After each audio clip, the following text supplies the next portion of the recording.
बालेश्वर विशिष्ट श्रमिक नेता स्वर्गत जोगेन्द्र प्रसाद दासଙ୍କ पंचम श्राद्ध वार्षिक अवसर में अनुष्ठित है श्रद्धांजलि सभा। विशिष्ट श्रमिक नेता स्वर्गत जोगेन्द्र प्रसाद दासଙ୍କ पंचम श्राद्ध वार्षिक अवसर में एक स्मृति सभा अनुष्ठित हो जाइछि। जोगेन्द्र स्मृति कमिटी आनुकूल्य स्थानीय स्टेशन क्लब परिसर में अनुष्ठित कार्यक्रम में वरिष्ठ आईनजीवी विजय कुमार पाणिग्राही पौरोहित्य करथिले। समस्त को जीवाको आमे आज भी जो माने उपस्थित अछु आमे समस्त को पय जीवाको हबो एवं जते बड़ तुम हले मध्य से दिन शेष हे जीवो कि रही जीवो कोन तांकर सामाजिकता तांकर समाज प्रति जो डेडिकेशन सेटा भी रही जीवो जहा जोगेश बाबू सेटा पय मु कहे बालेश्वर जडे अमलान प्रतिभा को आमे हरि आमे तांकर गुणावली की एभली भाव रे प्रति वर्ष तापस साहू को दी जणा में चिंता करिछु जे आमे केही न करि भी ए कार्यक्रम को आमे जारी रखिबो आमे वंचित बा पड़तो मो ट्रेड यूनियन लोक न हेले मध्य किंतु मोर ताको प्रति गभीर ताको प्रति सम्मान थिला जेतु मोर भिडे संतोष कुमार संपत्ति का घर को ताको से अति निकटतम लोक थिले ताको सहित मोर मु आरंभ भी कहि अनेक युक्ति तर्क हुए कि भी मुझे किसी युक्ति करी कथा बाहर करे जोटा कि मूल्यवान कथा आज आउ सहित भी से कथा कहले मिलू कि नहीं से भय कर डिफरेन्स आपण मैंने भी देखी दिंतु सेते बेलर नेता आज नेता सेते बेलर नेता को देखिले मुंड ताको पाद तले तो जोहार बाक इच्छा हुए आज नेता जदि कौन कारण 6 मास वर्ष 2 वर्ष 3 वर्ष भर जो नेता होती परिवर्तन केते बड़ हो जाए देखो किसी त्याग रही कि आज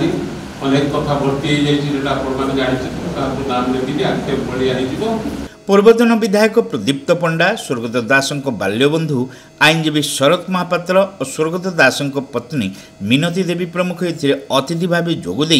स्वर्गत दासଙ୍କ स्मृतिचारण करथिले। गत 70 दशकरू प्राय 40 वर्ष धरी बालेश्वर जिले में अवहेलित श्रमिक मानक न्याय प्रदान पाई जो ऐतिहासिक संग्राम भित्तिभूमि से प्रतिष्ठा करथिले ताहा एबे भी अतुट रही बोली अतिथि माने मत प्रकाश करथिले। विशिष्ट श्रमिक नेता Gaurang Panigrahi, Niranjan Das, proof employees association Pradeep दास, आईनजीवी निरंजन परिड़ा, अरुण जेना, दुकुल घड़ाई, सत्येन्द्र दास, बलांगी कॉलेज अध्यक्ष रत्नाकर सिंह, नारी नेत्री वंदना विश्वास प्रमुख एथिरे वक्तव्य प्रदान सह स्वर्गत दासଙ୍କ उद्देश्य श्रद्धांजलि अर्पण करथिले।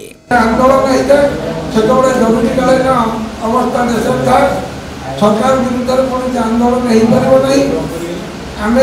जो समीक्षा विरुद्ध आंदोलन कलु आम 7 जन कर्मचारी नेता को गिरफ्त करदे और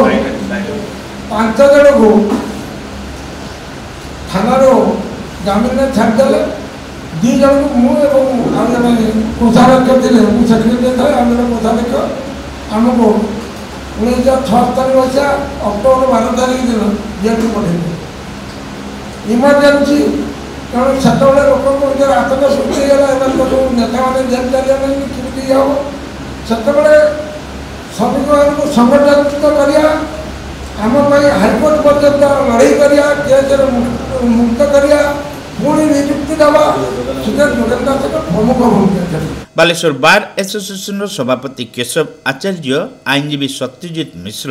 बासंती साहू, कवि अभय दास, रमेश जेना, जोगेन चंद्र प्रधान, श्रमिक नेता सचिंद्र दास, मनोज किशोर माझी, संध्याराणी पात्र, विभूतिभूषण महापात्र,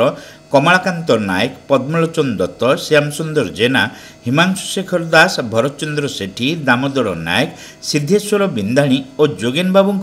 परिवार वर्ग तथा बंधु बांधव प्रमुख यह कार्यक्रम उपस्थित थिले। प्रारंभ में अतिथि माने स्वर्गत जोगेन्द्र दासଙ୍କ फोटोचित्र रे पुष्प अर्पण पूर्वक श्रद्धासुमन निवेदन करथिले। एही श्रद्धांजलि सभा बहु श्रमिक संगठन नेतृत्व और सहर बुद्धिजीवी माने जोग देइथिले। स्मृति कमिटी पक्षर स्वर्गत दासଙ୍କ भणजा तथा सामाजिक कर्मी तापस साहू मंच परिचालना करिथिबा बेले अन्यतम भणजा प्रत्युष बेहेरा शेष समस्त को धन्यवाद देइथिले।